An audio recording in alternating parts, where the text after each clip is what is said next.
निकी, हाँ बोलो। मेरे विचार से तो वो बकवास करता है। वो किस तरह से कह रहा था? मेरा मतलब है एग्जैक्टली असाधारण रूप से शब्द इस्तेमाल किए थे क्या? हाँ, असाधारण रूप से यही शब्द इस्तेमाल किया था। और ये भी ना कि अगर दुनिया इस सौभाग्य से वंचित रह गई तो ये बहुत शर्म की बात हो गई, ऐसा बोला उसने। कुछ ज्यादा ही बोल जाता है वो। यही शब्द बोल रहा था या और कुछ भी बोल रहा था? और तो हाँ, और बोला उसने कि अलौकिक सौंदर्य, कि तुम्हारी श्रीमती तो अलौकिक रूप से सौंदर्य है। और ये बात उसने काफी बार बोलता रह गया कि तुम्हारी पत्नी तो अलौकिक रूप से सौंदर्य है, और काफी बार सेम चीज दोहराते ही गया, वो बार बार बोलते गया। बार बार? हाँ, बार कई बार। बार? हाँ, कितनी कई बार। बार? एक बार, दो बार, तीन बार, कितनी बार कुल? अभी मुझे याद तो नहीं है, लेकिन हाँ काफी बार बोला उसने, तो बोलता ही रह गया फिर से। छोड़ो, रहने दो। आइंदा कुछ भी बोले ना, लिख लिया करो। हाँ ठीक। बेहतर रहेगा। हाँ ठीक है, अगले टाइम से मैं नोट कर लूंगा, जो भी बोलता है वो नोट कर लूंगा मैं। कुछ और भी बोल रहा था? वैसे वो ना आजकल पीटर ना बहुत खोया रहता है, मुझे लगता है किसी औरत की कल्पना में है वो। और हमेशा ही किसी के बारे में सोचता रहता है। कोई लड़की है शायद से। औरत? कौन औरत? उसने नाम बताया? नहीं नहीं, ये मामले में ना बहुत पक्का है पीटर, मरते वो मर जाएगा, लेकिन उस औरत का नाम अपनी जुबान पे नहीं लाएगा। और हाँ, कितना भोंदू है बेचारा, उस औरत की वजह सिर्फ तुम्हारे बारे में ही बात कर रहा था पूरा दिन।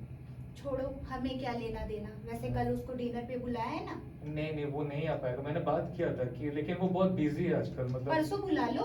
नहीं नहीं, वो बिजी है, मतलब। अगले हफ्ते बुला लो। नहीं वो भी। अगले हफ्ते? नहीं अरे वो खाना ही नहीं खाता क्या? कभी तो फ्री होगा। हाँ, लेकिन बात है कि वो आजकल एक बहुत जरूरी प्रोजेक्ट में है, और महीनों हमसे बोला कि मिल ही नहीं पाएगा ऐसा।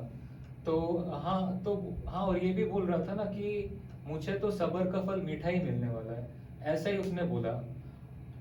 आ, और उसने क्या बोला कि तुम्हारी पत्नी को तो स्टेज की अभिनेत्री होना चाहिए, ऐसा बोला उसने। मैं और हाँ, अभिनेत्री? स्टेज की अभिनेत्री। क्यों भला? ऐसा क्यों बोला?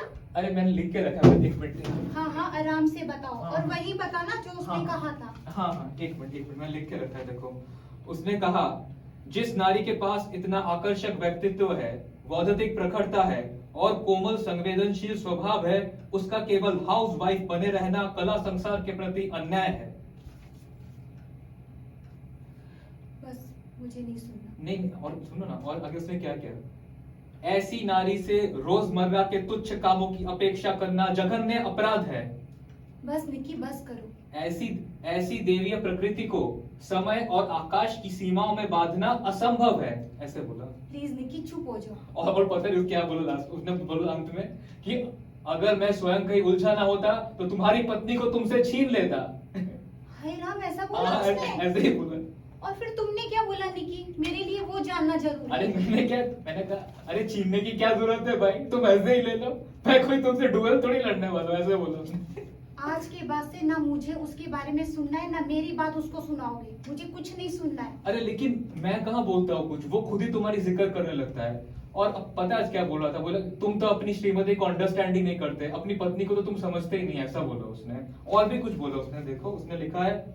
हाँ, आज चीख चीख कर क्लब में बोलने लगा, वो नारी हवा का एक खूबसूरत झोंका है जिसे तुम अपनी मुट्ठी में कैद नहीं कर सकते।